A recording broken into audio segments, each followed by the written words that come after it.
Hello, everyone. Welcome to our English lesson. I'm Emma, your teacher today. Hi, everyone. I'm Jake, and I'm from the USA. Today, we're going to have fun learning together. Yes, we are. Today, we'll learn about describing places using there is and there are.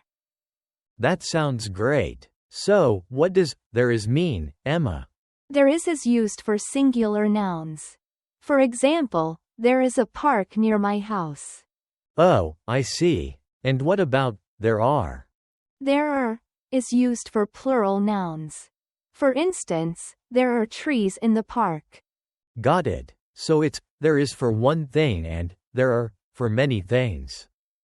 Exactly, Jake. Now, let's use these in some context. Are you ready? Absolutely. Let's do it. All right, look at this picture. What can you see? I see a tree. There is a tree in the picture.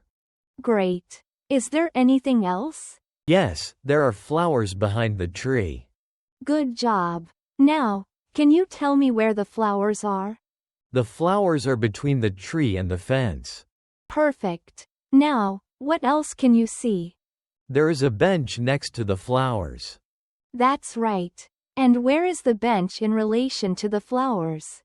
The bench is next to the flowers, and it's also in front of the park. Excellent observation.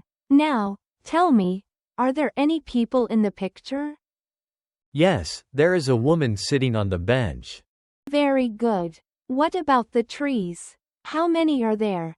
There are 3 trees in the park. Fantastic. Jake, you're doing really well. Now let's talk more about places. Sure, I'm ready. Can you tell me more about the area near the park? Yes, there is a cafe near the park. It's a nice place. That sounds lovely. Is it busy there?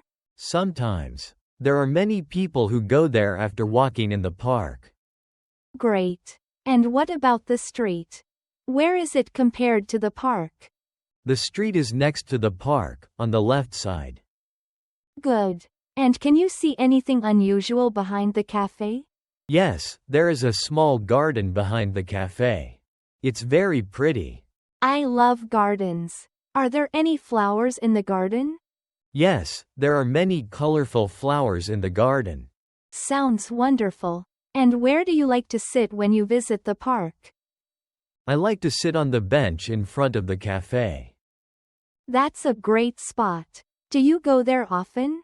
Yes, I go there every weekend. Very nice. Now, let's go over some important vocabulary. Sure. What vocabulary will we cover? Our keywords today are near, between, next to, behind, and in front of. Great. Can you give me example sentences for each word? Of course. For near, there is a supermarket near my house. I see. Near means close. Exactly. Another sentence is, there are many parks near my school. Got it. And what about between? There is a bakery between the supermarket and the cafe. Nice. And next to? There is a playground next to the school. Oh, I like that. And how about behind? There is a garage behind my house. Great. Lastly, what about in front of? There is a traffic light in front of the bank. All these words are very helpful, Emma. I'm glad you think so. Now, let's review what we've learned today. Yes, let's do some practice questions. Okay, here's the first question. What do we say for one thing? There is or there are. There is. Correct. What about for multiple things? There are. Good job. Now, can you give an example sentence using there is? There is a dog in the garden. Well done. Next question. Where can we use next to? We can use it to describe something beside another thing. Excellent. Last question. Is there a cafe behind the park? No, there isn't a cafe behind the park. Fantastic. You're doing great, Jake. What will we learn in our next lesson? I think we'll dive into talking about our daily routines. Yes. Daily routines will help us use English in practical ways. I'm excited. Me too. See you all next time. Goodbye, everyone. Keep practicing.